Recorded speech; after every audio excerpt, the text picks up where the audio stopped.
Greg and Amethyst would be shown to have had a really close connection to each other during the first 3 seasons, and I mean really close. If I can just keep this up for the rest of my life, no one will suspect a thing. What? This would eventually lead to the community speculating and theorizing on the possibility of these two having some kind of past together in the adult sense. Hey man, it's cool. I've seen your junk before. You what? But if I could direct your attention to the season 2 episode titled Story for Steven for a moment. I just can't stop thinking about that woman at the show. Oh, here we go. How big was she? Yeah, as a result of Marty's meddling in Greg's personal life, we'd learned that our boy actually always had a thing for giant women. All you wanna do is see me turn into A giant woman. At least we know why Steven was so obsessed with forcing Amethyst and Pearl to fuse in front of him now. I'm kidding.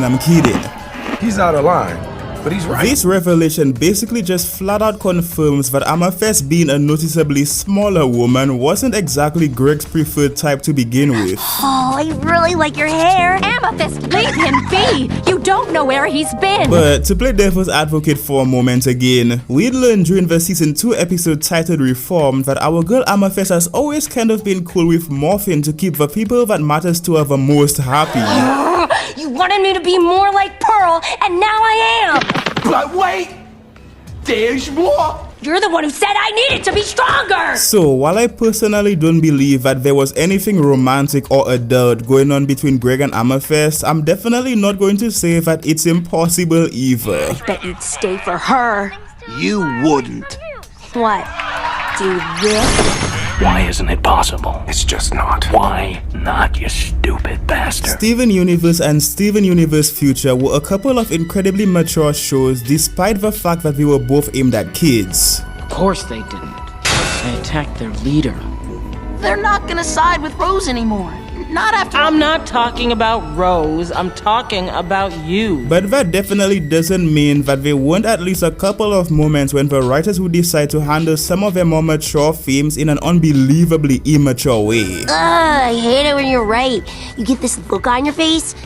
Yeah, that's the one. Fusion has been theorized for over a decade by an enormous portion of the community to have been an allegory for the birds and the bees since its inception. Whoa.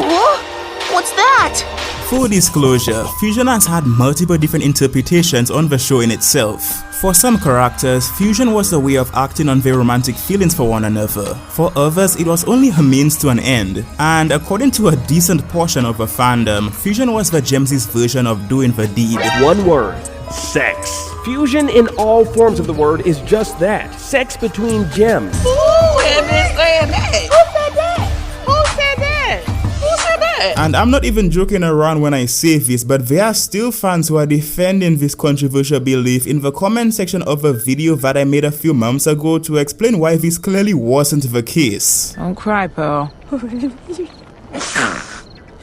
Homunculo XD left a fairly reasonable comment saying, why are so many people still actually believing that fusion is sex at this point? And Nutmeg replied by saying, because A, the dances are very suggestive, and B, the main focus on fusion is usually of romantic nature.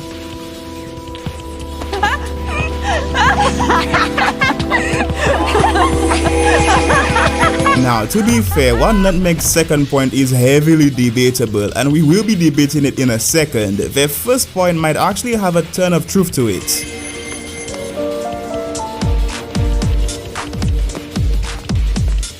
I mean, when Amethyst and Garnet were dancing in order for them to form Sugilite during the season 1 episode titled quote Steven, the writers would make it a point to have Pearl blocking our boy's eyes while blushing.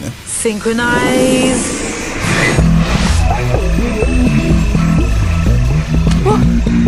This must have been done at the very least to imply that Garnet and Amethyst fusion dances probably wasn't suitable for Steven at his young age. And while I think that we should all be able to agree that Pearl would be completely justified in believing this, that still wouldn't stop Birdmom from doing an arguably even more provocative fusion dance in front of our boy during the season 2 episode titled Cry for Help. Who's blocking Steven's eyes during this scene, Pearl? We already know that Amethyst is into that stuff. What a sick joke! This episode takes place before Steven's birthday, mind you, so if age wasn't the issue before, then what was? Oh no! We were going to introduce you. Garnet, your plan. We were waiting for your birthday. Moving on, claiming that the main focus of Fusion on the show was usually romantic in nature is just flat out wrong though. Us worst gems stick together, right? That's why we're the best.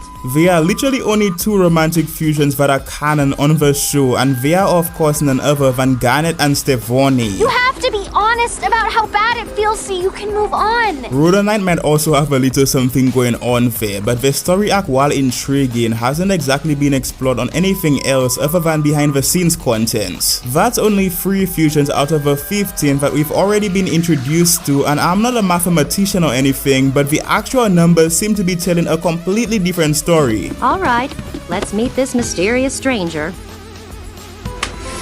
Circling back to Nutmeg's original reply, they'd conclude their thoughts by calling out the fact that fusion as a concept was promoted in a romantic and intimate nature most of the time, which makes a ton of sense when you realize that Garnet and Stefani, being 2 out of the 3 romantically themed fusions, were featured more than any other fusion on the show. Garnet can be explained away because she was one of the crystal gems, but Stefani makes this situation much more complicated. Rebecca Sugar confirmed that Stefani is the sum of Steven and Connie's ages, meaning that they were at least 27 during the story arc, and considering the fact that Kiki is only 17, in my mind, the scene that started this entire mess, being the moment when Pearl would block Steven's eyes, doesn't mean that all fusions on the show were inappropriate in nature, because I'm almost positive that the scene in itself was only written into the episode as a joke.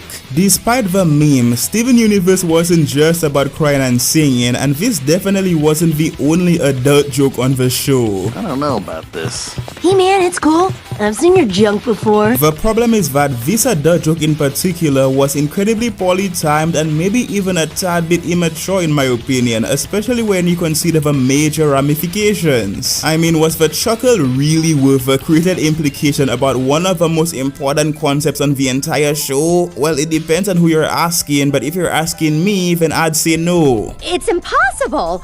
Or at the very least inappropriate. Adult jokes and themes are fine, but like I was alluding to earlier, they can get a little dicey when placed anywhere near the fusion composed of 2 children. I'm sure that I don't need to say this out loud at this point because we all have eyes, unless you don't, which is totally fine, but Stefani's first fusion was really suggestive. Oh my god.